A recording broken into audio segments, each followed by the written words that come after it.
ओम शांति।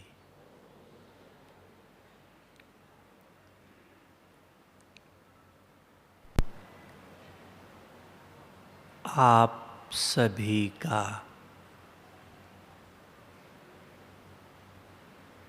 यही एक लक्ष्य है कि आत्मा को बाप समान बनना है। हर आत्मा यही लक्ष्य लेकर पुरुषार्थ कर रही है। तो बाप समान बनने की 3 विधि है। एक विधि है चारों सब्जेक्ट्स में फुल मार्क्स लेकर पास विद ऑनर बनना। ज्ञान, योग, धारणा और सेवा चारों सब्जेक्ट्स के द्वारा। और दूसरी विधि है संतुष्ट रहकर सबको संतुष्ट करके दुआओं का खाता जमा कर संपन्न बनना। और तीसरी विधि है बाप के साथ सर्व संबंध जोड़ सर्व संबंधों से सर्व प्राप्तियां कर संपन्न बनना। तो बाप समान बनने का लक्ष्य है। बाप में दोनों बाप हैं। शिव बाप भी है और ब्रह्मा बाप भी है। शिव बाप समान कर्मातीत बनना है और ब्रह्मा बाप समान सर्वगुण संपन्न 16 कला संपूर्ण बनना है। बाबा आया है हम आप आत्माओं को बनाने के लिए। आज की भी मुरली थी कि बाप के साथ सर्व संबंध रखो तो सब तरफ से बुद्धि योग हट जाएगा, एक बाप में जुड़ जाएगा। बाबा ने कहा बच्चे का संबंध रखो तो इतनी आपकी सेवा करेगा जो 21 जन्म तक सुखी बन जाओगे। बाप के साथ संबंध रखो तो बरसा देगा। साजन के साथ संबंध रखो तो तुम सजनियों का श्रृंगार करके सतयुग का महारानी बना देगा। सखा का भाई का संबंध रखो तो आपके साथ खेलेगा।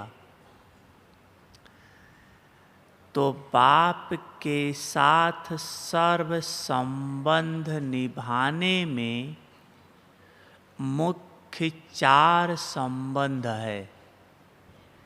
अगर वो चारों संबंध हम एक्यूरेट निभाते हैं तो सर्व संबंध स्वतः आ जाएंगे।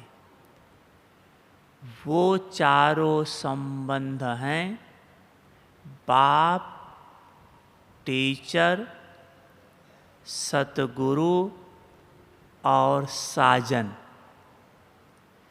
इन चारों संबंध से चार प्रकार की प्राप्तियां हैं, जिन चारों प्रकार की प्राप्तियों में सर्व प्राप्तियां आ जाती हैं। तो पहला है बाप। बाप से वर्षा मिलता है, जिसमें सब कुछ प्राप्त हो जाता है। भविष्य में तो है ही है, वर्तमान में मिलता है। टीचर से फुल नॉलेज मिलती है वर्तमान में, जिससे हम नॉलेजफुल बन जाते हैं और भविष्य में ऊंच पद की प्राप्ति होती है। सतगुरु से वर्तमान समय सद्मति मिलती है, श्रीमत मिलती है, जिससे हमारा जीवन श्रेष्ठ बन जाता है और भविष्य में मुक्ति, जीवन मुक्ति की प्राप्ति होती है। और साजन के संबंध से वर्तमान समय अति इंद्रिय सुख और भविष्य में नंबर 1 पद की प्राप्ति। तो चारों संबंध निभाने के लिए बाबा ने 4 स्लोगन दिए थे, हर एक संबंध का। उन चारों स्लोगन को आप प्रैक्टिकल लाओ तो आप एक्यूरेट संबंध निभाकर संपन्न बन सकते हैं। बाप के संबंध से था आज्ञाकारी बनो। बाप के संबंध से आज्ञाकारी बनो। टीचर के संबंध से ईमानदार बनो। टीचर से सदा ईमानदार रहो। सतगुरु के संबंध से फरमान बरदार बनो। जो सतगुरु का फरमान है 100% फॉलो करो। और साजन के संबंध से क्या स्लोगन है? साजन एक अपने सजनी से क्या चाहता है? बोलो, माताएं अनुभवी होंगी, भाई लोग अनुभवी होंगे। क्या चाहता है एक साजन अपनी सजनी से? यही वफादार बने। वफादार। तो ये 4 स्लोगन है, आज्ञाकारी, ईमानदार, फरमानबरदार और वफादार। 4 संबंध हैं और चारों संबंध से 4 प्राप्तियां बताया। चौथी प्राप्ति जो आपको बताई, बाप, टीचर, सतगुरु की प्राप्तियों को थोड़ा बहुत तो जानते भी हैं, अनुभवी भी हैं, लेकिन चौथा जो संबंध है साजन का, जिससे अति इंद्रिय सुख की प्राप्ति होती है, ये अति इंद्रिय सुख ये सिवाय संगम के और कभी मिल नहीं सकता है। अति इंद्रिय सुख का अर्थ ही है इंद्रियों से अतीत अर्थात इंद्रियों से परे का सुख, मन का सुख, बुद्धि का सुख। जिस अति इंद्रिय सुख के लिए बड़े बड़े राजा महाराजाएं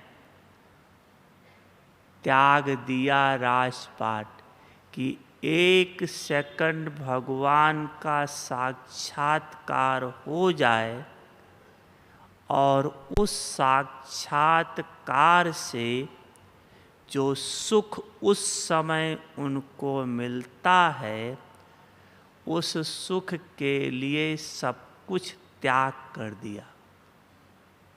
वो तो सेकंड का साक्षात्कार था, लेकिन यहाँ तो भगवान साक्षात हम आप बच्चों के सामने हाजिर है। तभी गायन है कि अति इंद्रिय सुख पूछना हो तो गोपी बल्लभ के गोप गोपिकाओं से पूछो। शब्द का ध्यान दो, ये नहीं गायन है कि अति इंद्रिय सुख पूछना हो तो गार्डली स्टूडेंट से पूछो या बच्चों से पूछो। नहीं, गोप गोपियों से पूछो। गोप गोपी का अर्थ क्या है? गोप गोपी का अर्थ है, संस्कृत शब्द है। गो माना होता है इंद्रिय, इंद्रियां। पी माना पी जाने वाला, अर्थात जिसने अपने इंद्रियों को बस में करके रखा हो। इंद्रिय जीत अर्थात आत्म अभिमानी स्थिति। जो आत्मक स्वरूप में स्थित रहता हो वही है गोप या गोपी। उनके लिए गायन है जो आत्मक स्थिति में स्थित हैं। उनके लिए गायन है अति इंद्रिय सुख पूछना हो तो गोप गोपियों से पूछो। अति इंद्रिय सुख की प्राप्ति वाले को कोई भी विघ्न भगवान से दूर नहीं कर सकता। लेकिन नंबर 1 गोप गोपी कौन है? जो नंबर 1 है वही नंबर 1 की प्राप्ति कर सकता है। तो नंबर 1 गोप गोपी कौन है? शास्त्र में तो दिखाते हैं राधा नंबर 1 थी। राधा उसे कहा जाता है, किसी व्यक्ति का नाम नहीं है। राधा उसे कहा जाता है जिसका मन सदा राम के ध्यान में लगा रहे। राम अर्थात शिव बाबा। जिसका मन सदा शिव बाबा के ध्यान में लगा रहे उसको कहा जाता है राधा। जैसे बाबा मुरली में कहता है कि आप सब अर्जुन हो, जो भगवान का ज्ञान अर्जन करे सुने वो अर्जुन, लेकिन नंबर 1 अर्जुन है ब्रह्मा बाबा। क्यों? क्योंकि ज्ञान को संपूर्ण रीति से धारण किया। ऐसे राधा सब हैं, लेकिन नंबर 1 राधा वो है जिसका निरंतर मन शिव बाबा से हटता ना हो, जिसका गायन है मेरा तो एक शिव बाबा, दूसरा न कोई। ऐसी स्थिति वाले के लिए विघ्न परिस्थिति कुछ नहीं कर सकती है। चाहे आग जलाने जैसी परिस्थिति आ जाए, लेकिन उसको भगवान से दूर नहीं कर सकती।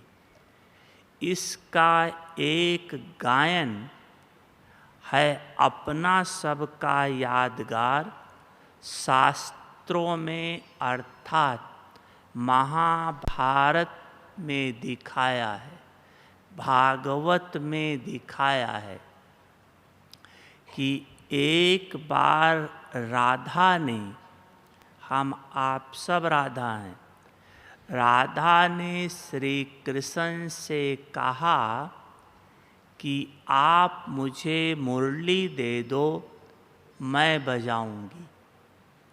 जैसे आप मुरली बजाते हो मैं बजाऊंगी।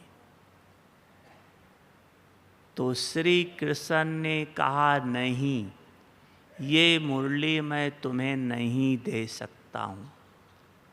राधा ने कहा क्यों? तो श्री कृष्ण ने कहा कि इस मुरली के द्वारा हमें पूरे संसार को राजी करना है। शब्द मुरली है, लेकिन यथार्थ शब्द है।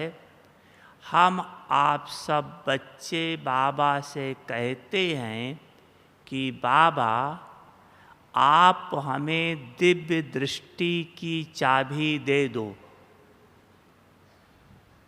तो बाबा देता है?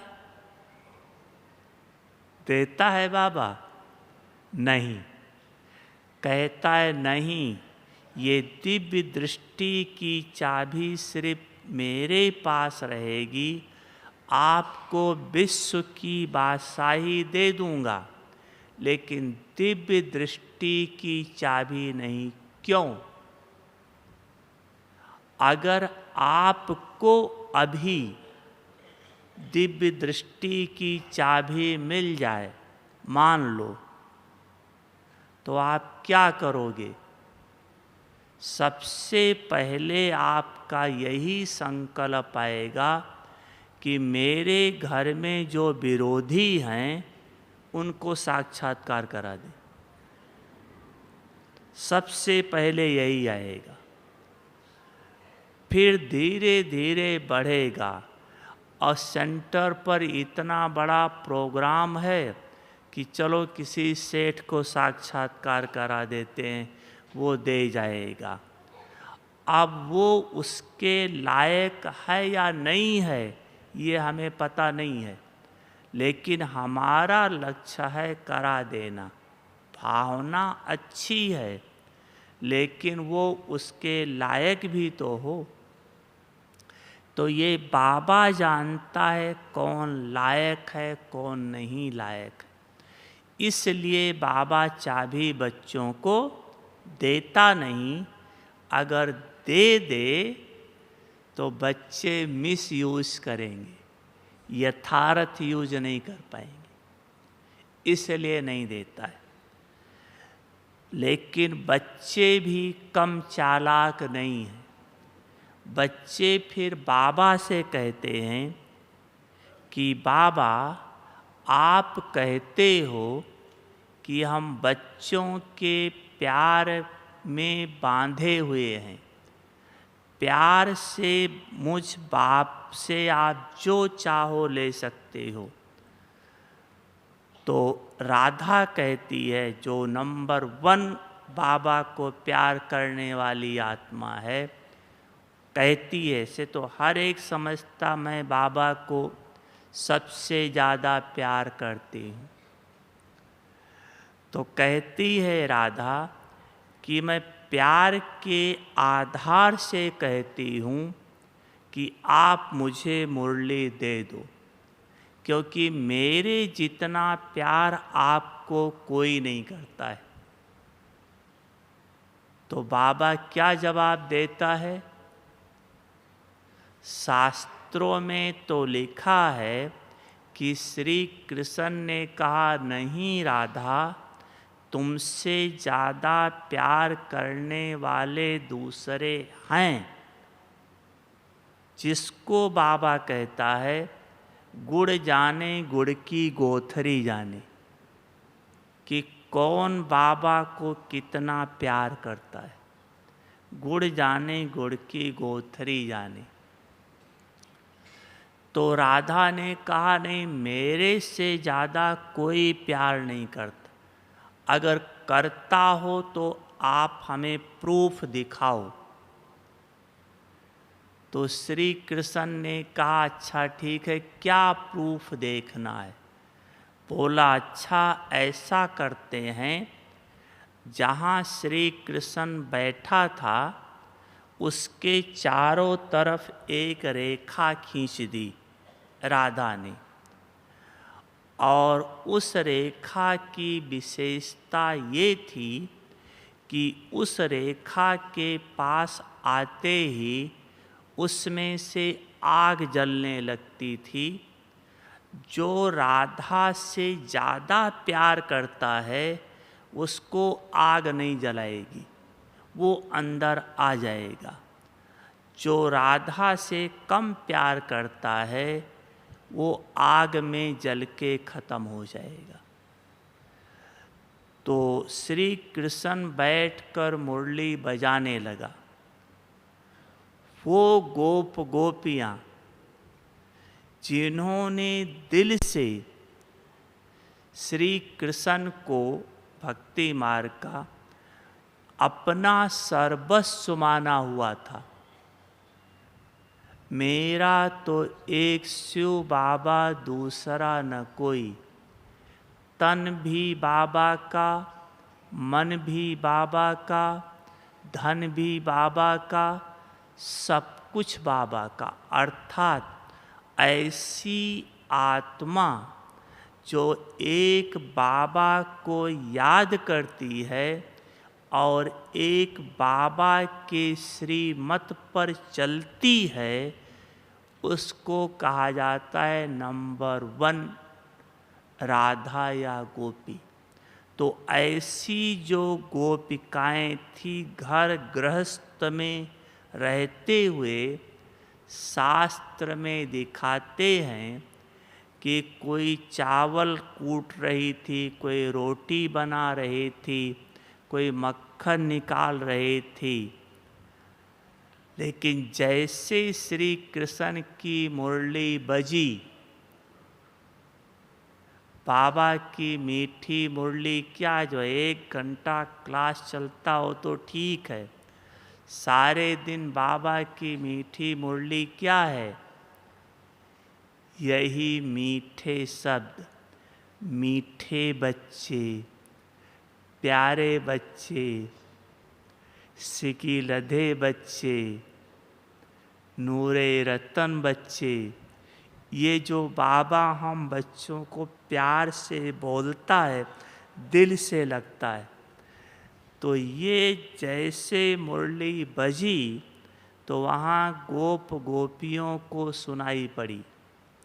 अर्थात जिसको बाबा के ये शब्द याद हैं मीठे बच्चे, प्यारे बच्चे, सिकिलधे बच्चे, वो आत्मा तो जैसे बाबा में खोई हुई है। और जैसे मुरली सुनाई पड़ी, वो दिखाते हैं शास्त्र में ऐसा कि इस शरीर से, इस स्थूल शरीर से सूक्ष्म शरीर निकल के उड़ चला। कहाँ? जहाँ श्री कृष्ण मुरली बजा रहा था। सूक्ष्म शरीर, स्थूल शरीर नहीं। स्थूल तो जहाँ है वहीं है, जिसको बाबा कहता है कम कार डे दिल यार डे। कर्म करो लेकिन दिल बाबा के साथ रहे। तो जैसे रेखा के पास पहुंची तो आग जलने लगी। तो आग स्थूल है, शरीर सूक्ष्म है, इसलिए आग कुछ नहीं कर सकी और वो आत्मा श्री कृष्ण के पास आ गई। तो जो आत्मा जलती हुई आग जैसी परिस्थिति हो, लेकिन एक बाप की याद में समाई हो, तो जलती हुई आग जैसी परिस्थिति भी उस आत्मा का कुछ बिगाड़ नहीं सकती। सदा बाबा छत्र छाया के रूप में उसके साथ कंबाइंड बनकर रहेगा। लेकिन इसके लिए एक ही शब्द रहे, वफादार। मेरा संकल्प, बोल, कर्म, दृष्टि, वृत्ति एक के अलावा और कहीं नहीं। मेरा तो एक शिव बाबा, दूसरा न कोई। फिर इस सुख की प्राप्ति होगी। और जो आत्मा इस समय जितनी ज़्यादा अति इंद्रिय सुख की प्राप्ति करेगी, भविष्य में उतने ही सुख संपन्न राज्य की प्राप्ति होगी। ये संगम युग पर प्राप्त करना है। दूसरी बात है, बाप के साथ बाप का संबंध रखो। अगर बाप का संबंध रखेंगे, वर्षा भविष्य में मिलेगा। वर्तमान में क्या प्राप्ति होती है? वर्तमान में अगर बाप के साथ बाप का संबंध है एक्यूरेट, तो बाप से आशीर्वाद मिलती। आशीर्वाद, भगवान का आशीर्वाद साधारण बात नहीं है। जिस आत्मा को भगवान का आशीर्वाद मिल जाए, उस आत्मा के लिए विघ्न परिस्थिति कुछ है ही नहीं। उदाहरण के रूप में, जैसे अपने मम्मा बाबा थे,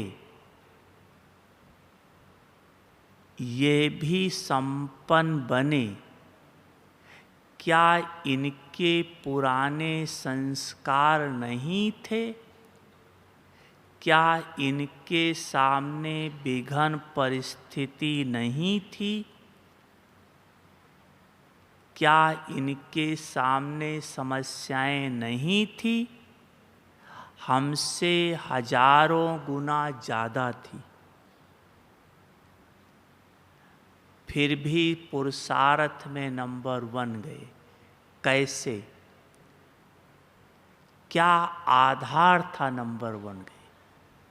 एक ही शब्द था, बाबा के आज्ञाकारी थे। चाहे ब्रह्मा बाबा, चाहे मम्मा, चाहे दादी, नंबर 1 आज्ञाकारी थे। आज्ञाकारी हम आप सब भी हैं। भगवान की आज्ञा प्रमाण पुरुषार्थ कर रहे हैं, लेकिन हमारे आज्ञाकारी बनने में और मम्मा बाबा के आज्ञाकारी बनने में बहुत बड़ा अंतर है। हमारा आज्ञाकारीपना क्या है? मुरली आज सुनेंगे, करेंगे 2-4 दिन के बाद, इसको आज्ञाकारी नहीं कहा जाता है। ऐसे को भगवान की आशीर्वाद नहीं मिलती है। जैसे मान लो आप बीमार हो, आप किसी को बोलो कि आप हमें ये एक दवा ला करके दे दो, एक टैबलेट ला कर दे दो। वो उस समय आपको दवा लाकर एक गोली ना दे, एक टैबलेट नहीं दे। 2-4 दिन के बाद 5-6 टैबलेट ला करके दे दे। आप उसको आशीर्वाद देंगे? देंगे आशीर्वाद? भाई लोग, माताएं, नहीं ना। अगर उसी समय वो लाकर एक टैबलेट दे देता तो दिल से आशीर्वाद निकलती या नहीं? निकलती ना। तो मम्मा बाबा की यही विशेषता थी कि जो शिव बाबा ने ब्रह्मा मुख से शब्द उच्चारण किए, उसी समय करने लग जाना, उसी समय उसको प्रैक्टिकल में लाने के पुरुषार्थ में लग जाना। इसलिए बाबा की आशीर्वाद मिल गई। हम सबको तो करना तो छोड़ो, यही नहीं याद रहता कि आज बाबा ने मुरली में कहा क्या है। यही नहीं याद है। करना तो बड़ी दूर की बात रही। क्या ऐसी आत्मा को भगवान का आशीर्वाद मिलेगा? और आशीर्वाद क्या काम करता है? मम्मा बाबा जैसे पुरुषार्थ को बढ़ाता है, जैसे हम आप बढ़ाते हैं पुरुषार्थ को, तो क्या होता है? पुराने संस्कार सामने आ जाते हैं, पुराने हिसाब किताब सामने आ जाते हैं। चाहे शरीर का, चाहे व्यक्ति का, चाहे वैभव का, चाहे किसी न किसी प्रकार का हिसाब किताब आ जाता है। अपने पुराने संस्कार इमर्ज होने लगते हैं। इसी कारण से हम जैसा चाहते हैं वैसा पुरुषार्थ कर नहीं पाते। चाहना बहुत ऊंची है, लेकिन कर नहीं पाते हैं, क्योंकि सामने सब विघ्न, परिस्थिति, सरकमस्टांसेस सब आना शुरू हो जाता है। हमारा पास्ट का खाता है इस कारण से। आया मम्मा बाबा के सामने भी, लेकिन पाप की आशीर्वाद होने के कारण उस विघ्न, परिस्थिति, संस्कार को आशीर्वाद ने दबा दिया, उसको उठने नहीं दिया, अर्थात पुरुषार्थ में विघ्न रूप बनने नहीं दिया। आया जरूर, लेकिन वो वहीं दब गया। भगवान की आशीर्वाद ने दबा दिया। इसलिए मम्मा बाबा ने जैसा चाहा वैसा पुरुषार्थ करके थोड़े समय में संपन्न बन गए। बाप के आशीर्वाद ने इनके पुरुषार्थ को नंबर 1 बना दिया। तो संगम युग पर बाप का आशीर्वाद मिलता है और भविष्य में तो पद की प्राप्ति है। कई समझते हैं कि भगवान से जो हमें वर्षा मिलता है ये देवी देवता पद है। भगवान से आपको वर्षा देवी देवता पद बाप का वर्षा है या नहीं है? क्या कहती हैं शक्तियाँ, बताओ, वर्षा है या नहीं है? है। पांडव, है या नहीं है? अच्छा, आपकी आवाज नहीं आई, कुछ ने बोला ही नहीं। है। ये देवी देवता पद बाप का वर्षा नहीं है। क्यों? वर्षा प्राप्ति का 3 आधार है। वर्षा तब मिलता है जब बाप होता है, बाप से वर्षा मिलता है। सतयुग में बाप होगा, शिव बाप होगा, तो कैसे वर्षा मिलेगा? तो अपने बाप से मिलेगा ना, जो शरीर का बाप होगा।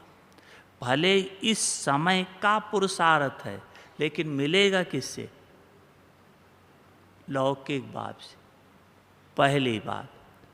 दूसरी बात, वर्षा सबको समान रूप से मिलता है, चाहे लायक हो चाहे ना लायक हो, लेकिन वर्षा सबको मिलता है समान रूप से। बाप की जो प्रॉपर्टी है सभी बच्चे को लौकिक में समान रीति से मिलता। हाँ, कोई लायक बच्चा है तो माँ बाप छिपा करके थोड़ा ज़्यादा दे देगा, वो अलग बात है, लेकिन नियम प्रमाण सबको समान रीति से मिलता है। लेकिन देवी देवता पद तो नंबरवार है, समानता कहाँ है? नंबरवार है। इस समय नॉलेज सबको समान रीति से मिल रही है। आप आए हो यहाँ मधुबन में या सेंटर पर, जो बाबा की मुरली चलती है, चाहे 50 साल का पुराना कोई है, चाहे 7 दिन का कोर्स करके आया है, दोनों के लिए मुरली एक ही है, समान है। वर्षा समान रूप से मिलता है। तीसरी बात है कि जब बाप वर्षा देता है तो वर्षा में उस समय, जिस समय देता है बाप वर्षा, दुनिया में तो थोड़ा फर्क कर देते हैं, कुछ देते कुछ नहीं देते हैं, लेकिन यहाँ बाप समान रीति से देता है। क्या क्या? संगम युग पर बाप का वर्षा है ज्ञान, गुण, शक्तियाँ। ये 3 संगम युग पर बाप का वर्षा है। ज्ञान, गुण, शक्ति। ज्ञान सबको समान रीति से मिल रहा है, गुण भी बाबा चाहे कल आप ज्ञान में आए, चाहे 50-60 साल से हो, सबको बाबा एक ही टाइटल देता है, सर्वगुण संपन्न भाव। ये नहीं कहता जो नए आए हैं 2 गुण संपन्न भव, और पुराने को कहे नहीं 16 कला या 10 गुण संपन्न भव, नहीं, सर्वगुण संपन्न भव। ऐसे नए हों या पुराने हों, दोनों को एक ही टाइटल है, मास्टर सर्वशक्तिवान भाव। ये नहीं कि नए को 4 शक्तिवान भव और पुराने को सर्वशक्तिवान भव, नहीं, मास्टर सर्वशक्तिवान भाव। तो बाप का वर्षा ये है, देवी देवता पद आपके पढ़ाई की प्रालब्ध है। जो जैसा पढ़ता है वैसा पद पाता है। हाँ, बाप के बने हैं तो सतयुग में जाएंगे जरूर, ये तो पक्की बात है, लेकिन पद मिलेगा पढ़ाई के आधार पर। तो बाप से आशीर्वाद लेने की विधि है, बाप के आज्ञाकारी बनो। आज्ञाकारी बनने की विधि, रोज मुरली से, रोज मुरली सुनते सुनते एक पॉइंट ले लो कि आज मुझ आत्मा को ये पॉइंट धारण करनी है। एक पॉइंट, सारी मुरली नहीं, एक पॉइंट ले लो और उस एक पॉइंट पर अगर आप सारा दिन अटेंशन दो, सारा दिन, तो 8-10 घंटा हो गया। अगर एक पॉइंट पर किसी का 8-10 घंटा अटेंशन रहे तो क्या वो पॉइंट स्वरूप में आ जाएगी या नहीं? आ जाएगी ना। तो एक दिन में एक पॉइंट, तो 30 दिन में 30 पॉइंट संपूर्ण बनने में देरी लगेगी? नहीं ना। लेकिन ये हम करते नहीं, करते नहीं हैं, इसलिए संपूर्णता से बहुत दूर है। हमारे सामने पुराने संस्कार, विघ्न, परिस्थिति सब है, वो तो बार बार उछल खाती है। लेकिन हमें रोज एक पॉइंट न लेने के कारण, बाप का आशीर्वाद न मिलने के कारण विघ्न परिस्थितियाँ बड़ी हो जाती हैं और हमारा पुरुषार्थ ठप्प हो जाता है। करना चाहते हैं तो कर भी नहीं पाते।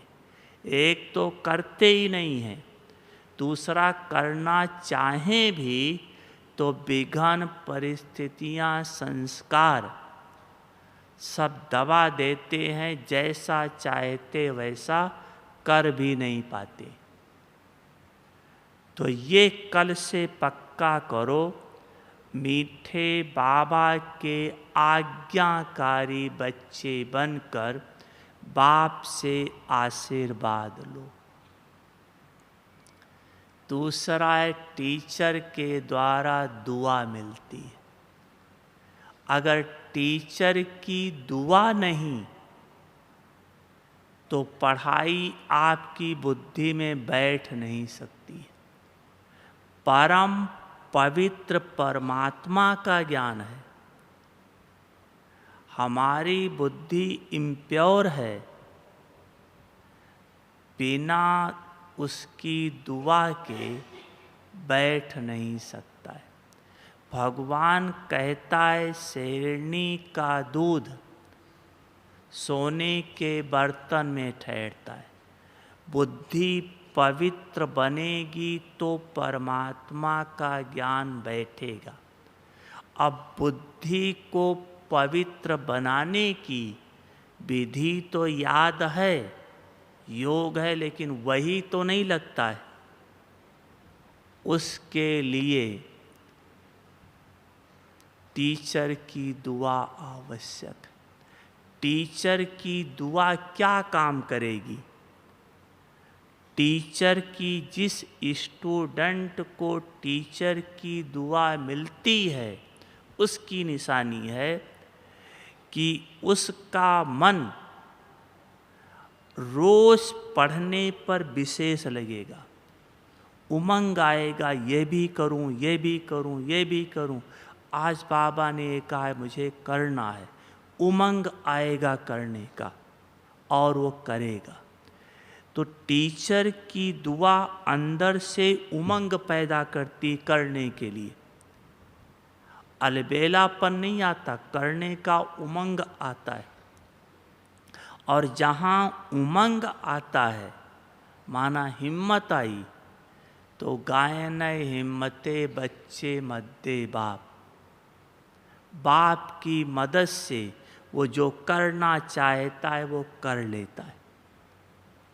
लेकिन टीचर की दुआ तब मिलेगी, पढ़ाई में दो बात है, regular and punctual and homework. Student की विशेषता है रेगुलर, पंक्चुअल और होमवर्क।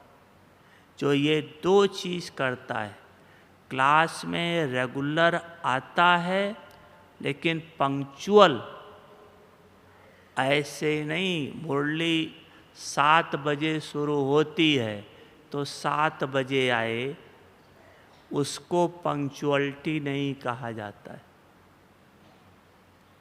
क्यों नहीं कहा जाता है? क्यों? अपना योग आधा घंटा या 15 मिनट पहले चालू हो जाता है। तो जब से चालू होता कम से कम 15 मिनट पहले पहुंचना जरूरी है, योग करना जरूरी है, चाहे सेंटर पर चाहे यहाँ। क्यों? सेंटर पर तो बहुत ज़रूरी है, क्योंकि आप घर से आते हो, अगर देर हो गई तो दौड़े दौड़े आओगे, जल्दी जल्दी आओगे, और घर के कई काम होते हैं, और आके आप क्लास में बैठे, मुरली चल रही है, उस समय आपका मन एकाग्र नहीं है, तो मुरली सुनते जाओगे, अनुभव होगा, इधर से सुन रहे हैं, इधर से निकलता जा रहा है। क्लास करके उठोगे, एक भी पॉइंट याद नहीं है कि क्या बाबा ने कहा है। उसी समय